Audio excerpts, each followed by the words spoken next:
बच्चों आज हम इस वीडियो में आपके लिए लेके आए हैं एक्सरसाइज 3.5 का क्वेश्चन नंबर 4। तो 3.5 के क्वेश्चन नंबर 4 में अगर हम उसके पार्ट देखें तो उसमें 5 पार्ट्स हैं और सारी की सारी वर्डिंग प्रॉब्लम्स हैं और वर्डिंग वाले सम हैं। तो हमें उन्हें लीनियर इक्वेशंस में एल्जेब्रिकली बदलना है और उसके बाद हमें उन्हें सॉल्व करना है। ठीक है, किसी भी मेथड से हम उनको सॉल्व कर सकते हैं। तो एक एक करके हम लोग देखते हैं क्वेश्चन नंबर 4। तो क्वेश्चन नंबर 4 का जो पहला पार्ट है वो पहला पार्ट हम देखते हैं। पहले पार्ट में a part of monthly hostel charge is fixed. एक हॉस्टल का जो चार्ज है, कुछ चार्ज फिक्स है और रिमेनिंग जो चार्ज है वो डिपेंड करता है कि कितने नंबर ऑफ डेज जो है कोई भी बच्चा या कोई भी पर्सन जो है वहाँ से मैस से खाना लेता है। तो खाने का जो चार्ज है वो पर डे है और एक चार्ज फिक्स है। जैसे रेंट होता है ना, तो रेंट हमारा फिक्स होता है, उसके बाद पर डे जो खाना हम खाएंगे उसका चार्ज हमें देना पड़ेगा। तो जब एक बच्चा 20 दिन खाना खाता है मैस में तो सी हैज़ टू पे ₹1000, तो उसे 1000 रुपये देने पड़ते हैं as a hostel charge. Where is a student B, अगर एक बी स्टूडेंट है जो 26 डेज तक खाना लेता है तो उसे 1180 रुपये जो है हॉस्टल के चार्जेस देने पड़ते हैं। तो हमें बच्चों फाइंड द फिक्स्ड चार्ज, हमें जो फिक्स्ड चार्ज है वो निकालना है and the cost of the food per day, और पर डे जो फूड का जो कॉस्ट है वो हमें निकालना है। तो यहाँ पे दो चीज़ें हमें निकालनी है, उन दोनों चीज़ों को हम लेट कर लेंगे। तो लेट करते हैं कि जो फिक्स्ड चार्जेज है हॉस्टल का उसे हमने x मान लिया और जो पर डे जो है फूड का जो कॉस्ट है, the cost of food per day, उस चार्ज को हमने ₹y मान लिया। ठीक है बच्चों, अब अगर हम देखें अकॉर्डिंग टू क्वेश्चन, अगर हम देखें तो एक बच्चे ने 20 दिन तक जब खाना खाया है तो उसने 1000 रुपये पे किए हैं। तो बच्चों उसे x जो है, जो फिक्स चार्ज है वो तो पे करना ही पड़ेगा। उसके बाद उसे कितना पे करना है वो डिपेंड करता है कि उसने कितने नंबर ऑफ डेज तक फूड लिया है। तो उसने 20 दिन तक खाना खाया है, एक दिन का जो फूड का चार्ज है वो y है, तो 20 डेज का फूड का चार्ज होगा 20y। तो बच्चों यहाँ पे हमारी इक्वेशन बन जाएगी x + 20y = 1000। ये इक्वेशन हमारी बनेगी।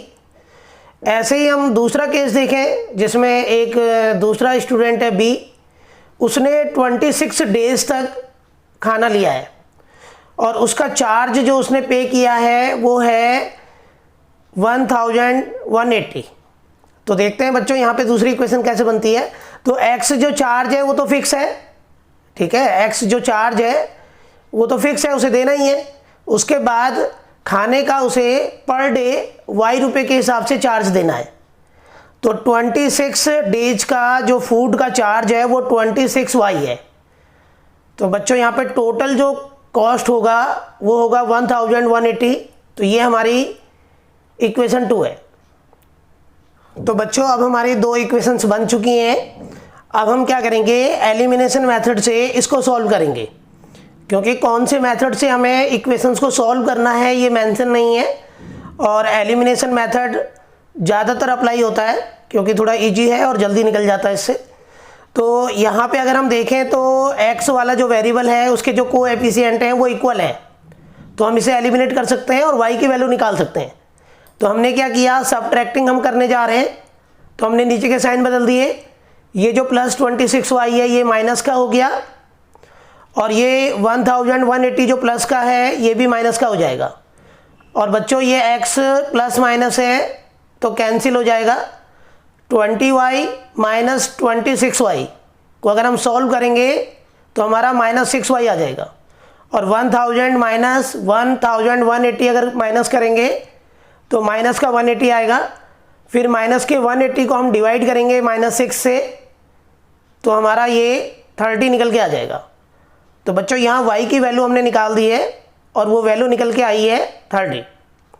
अब इसके बाद अगर हम y जो हमारा 30 निकल के आया है, इसे हम अगर इक्वेशन फर्स्ट में रख दें तो x की वैल्यू निकल जाएगी। तो इक्वेशन फर्स्ट पहले हम नोट कर लेते हैं, x + 20y = 1000। अब यहाँ पे y की जगह हमने क्या रखना है बच्चों, 30 रख देना है y की जगह, बाकी एज इट उतार लेंगे। फिर 20 की मल्टीप्लाई 30 से करेंगे तो ये हमारा x + 600 = 1000 आ जाएगा। 600 उधर जाके माइनस हो जाएगा 1000 में से और x हमारा 400 निकल जाएगा। तो बच्चों यहाँ पे x और y की वैल्यू निकल चुकी है। x जो हमने माना था वो फिक्स्ड जो चार्ज है उसे हमने x माना था। इसका मतलब हॉस्टल का जो फिक्स चार्ज है वो x है और x हमारा क्या निकल के आया 400। और जो पर डे चार्ज है फूड का वो हमने y माना था और y की वैल्यू हमारी जो निकल के आई है वो 30 निकल के आई है। तो इसका मतलब फूड का जो पर डे चार्ज है वो 30 रुपये है। तो बच्चों इस तरीके से हमें एक्सरसाइज 3.5 का 4th क्वेश्चन का फर्स्ट पार्ट करेंगे। अब हम क्वेश्चन नंबर 4th के सेकंड पार्ट को देखते हैं।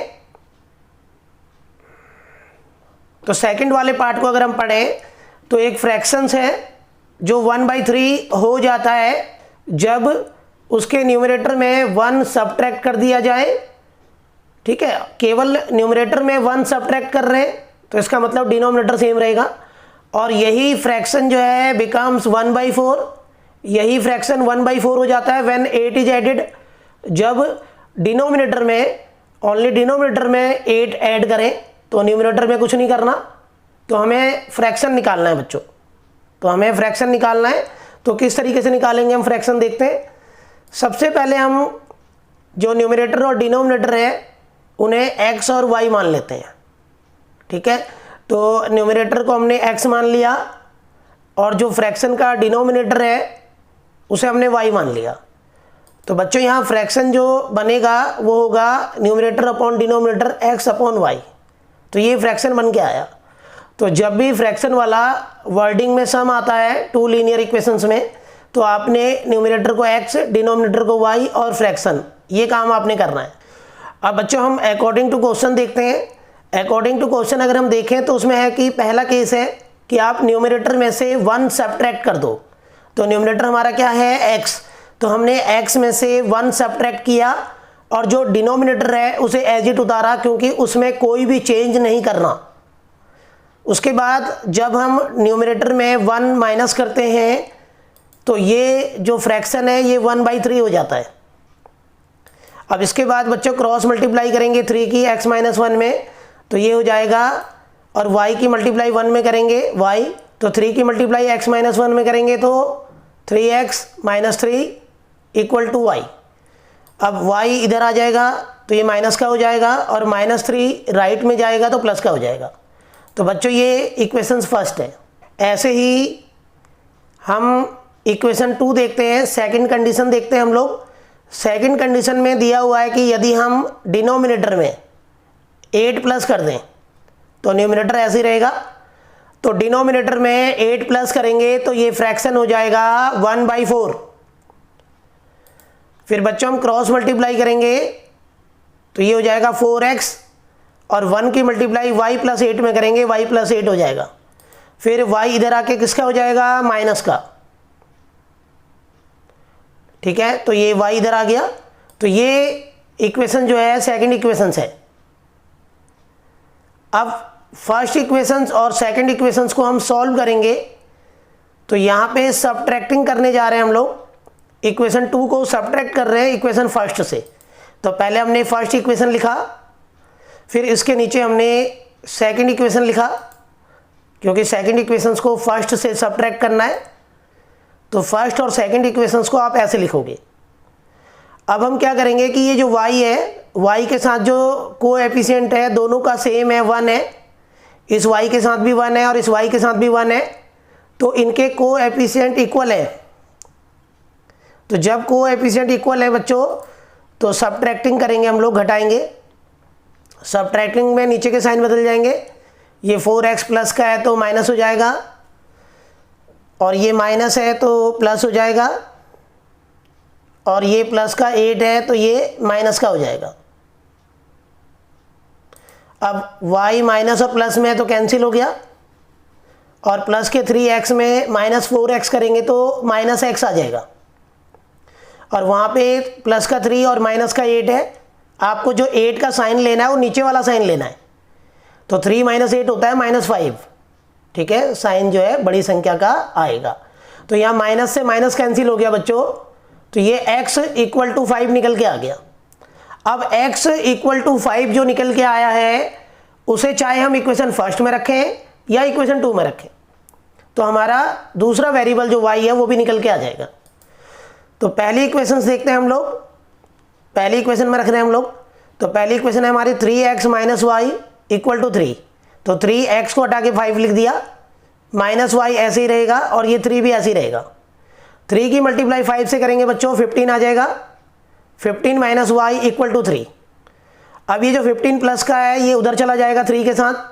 अब हम 3 में से -15 करेंगे सॉल्व, तो -12 आ जाएगा बच्चों, माइनस से माइनस कैंसिल हो गया, तो y इक्वल टू हमारा 12 आ गया। तो x हम पहले ही निकाल चुके हैं, तो हमारा जो फ्रैक्शन था बच्चों वो था x बाई वाई। तो फ्रैक्शन हमारा x बाई वाई है, x हमारा कितना निकला 5 और y हमारा 12 है, तो फ्रैक्शन हमारा हो जाएगा 5/12। तो इस तरीके से बच्चों हमें ये सॉल्व करना। ऐसे ही अब हम तीसरा पार्ट देखते हैं इसका, 3.5 के क्वेश्चन नंबर 4 का तीसरा पार्ट देखते हैं। तीसरे पार्ट को अगर हम थोड़ा पढ़ें तो यश को 40 मार्क्स मिले हैं किसी टेस्ट में। एक टेस्ट हुआ है जिसमें यश ने स्कोरिंग की है और स्कोर्ड 40 मार्क्स। अब यहाँ पे जो मार्किंग स्कीम है बच्चों, वो मार्किंग स्कीम ये है कि राइट आंसर पे 3 मार्क्स मिलने हैं, हर राइट आंसर पे 3 मार्क्स मिलने हैं, है ना, getting 3 marks for each right answer. और उसके जो है नेगेटिव मार्किंग भी है, हर रॉन्ग आंसर पे 1 मार्क जो है माइनस होना है, ठीक है, 1 नंबर कटना है, एक रॉन्ग आंसर पे 1 नंबर कटेगा, और 2 है तो 2 नंबर कटेंगे। तो यदि एक दूसरी कंडीशन अप्लाई की जाए कि अब की बार अगर मार्किंग चेंज की जाए और 4 नंबर दिए जाएं राइट आंसर पे, करेक्ट आंसर पे, और 2 नंबर काटे जाएं इनकरेक्ट आंसर पे, ठीक है, 2 नंबर मतलब हर इनकरेक्ट आंसर पे 2 नंबर कट रहे हैं, तो यस जो है ऐसे केस में उसको जो है 50 मार्क्स मिलते हैं।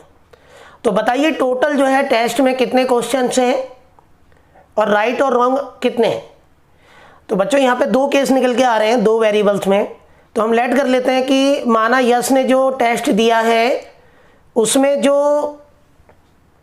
राइट आंसर्स हैं उसके, उनकी संख्या हमने x मान लिया कि यस ने जो टेस्ट दिया है उसमें राइट आंसर्स उसके x हैं, और जो उसके रॉन्ग आंसर्स हैं उनकी संख्या को बच्चों हमने यहाँ y मान लिया है, ठीक है। तो नंबर ऑफ रॉन्ग आंसर्स भी y। अब अगर हम अकॉर्डिंग टू क्वेश्चन देखें तो 3 मार्क्स मिलने हैं हर राइट आंसर पे। तो इसका मतलब एक राइट आंसर पे 3 मार्क्स मिलेंगे, और तो 2 राइट आंसर पे 6 मार्क्स हो गए। अब यहाँ पे जो राइट आंसर्स हैं उनकी संख्या x है, तो x जो राइट आंसर्स हैं उन पे जो टोटल मार्क्स मिलेंगे बच्चों वो हो जाएंगे 3x। क्यों? क्योंकि 3 की मल्टीप्लाई कर दोगे ना आप, जितने हमारे राइट आंसर्स हैं, एक राइट आंसर पे 3 मार्क्स मिल रहे हैं, तो x राइट आंसर पे कितने मिलेंगे, मल्टीप्लाई हो जाएगा। अब यहाँ बच्चों माइनस होगा, जो भी उसने रॉन्ग आंसर किए हैं उसमें y मार्क उसके जो है कम होने। तो इसका मतलब उसके एक नंबर एक रॉन्ग आंसर पे कटेगा, तो उसके y रॉन्ग आंसर्स हैं, तो ये y मार्क्स उसके कम हो गए। तो यहाँ पे उसे टोटल जो मार्क्स मिले इक्वल टू वो 40 है। तो बच्चों ये हमारी इक्वेशन फर्स्ट है। ऐसे ही हम दूसरा केस देखें। अब यहाँ पे 2y एक बार माइनस में है, दूसरी बार भी माइनस में है, दोनों साइन सेम है, तो ये कैंसिल नहीं हो रहा है। तो जब सेम साइन होते हैं कैंसिल नहीं होता तो हम सबट्रैक्टिंग करते हैं। सबट्रैक्टिंग में नीचे के साइन बदल जाएंगे, ठीक है। अब ये जो -2y एक बार माइनस में है, 2y एक बार माइनस में एक बार प्लस में है, तो कैंसिल हो जाएगा बच्चों, और 6x -4x यहाँ पे 2x हो जाएगा। और 80 में से 50 माइनस करेंगे तो 30 आएगा। तो बच्चों अब हम 30 को 2 से डिवाइड करेंगे तो हमारा 15 आ जाएगा। तो x जो है हमारा 15 आ गया। इसका मतलब यस ने जो राइट आंसर दिए हैं उनकी संख्या 15 है। अब देखते हैं रॉन्ग आंसर कितने हैं। तो यही x बराबर 15 जो आया है इसे इक्वेशन फर्स्ट में पुट कर देंगे हम लोग।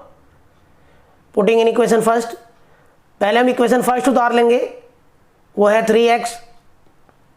ये वाले इक्वेशन में रख देते हैं हम लोग, कहीं भी रख सकते हैं इसको। तो 6x 6 बाहर हो गया, x हो गया 15 माइनस 2y इक्वल टू 80 ऐसे लिखा। 15 की मल्टीप्लाई जब 6 से करेंगे तो हमारा 90 आ जाएगा, बाकी ऐसे उतार देंगे हम लोग। माइनस 2y बच्चों यहीं रहेगा और 90 उधर आके माइनस हो जाएगा। तो 80 में से माइनस 90 करेंगे तो बच्चों माइनस 10 आ जाएगा, और माइनस 10 को माइनस 2 से डिवाइड करेंगे तो हमारा आंसर आ जाएगा 5। तो यहाँ पे x हमारा निकला 15 और y हमारा निकला 5। तो इसका मतलब राइट आंसर जो है उनकी संख्या 15 है, और जो रॉन्ग आंसर है बच्चों उनकी संख्या 5 है। और टोटल जो टेस्ट में क्वेश्चन आए थे वो 20 हैं, दोनों को प्लस कर देंगे ना। तो इस तरीके से हमें ये क्वेश्चन नंबर 4 का थर्ड पार्ट करना है।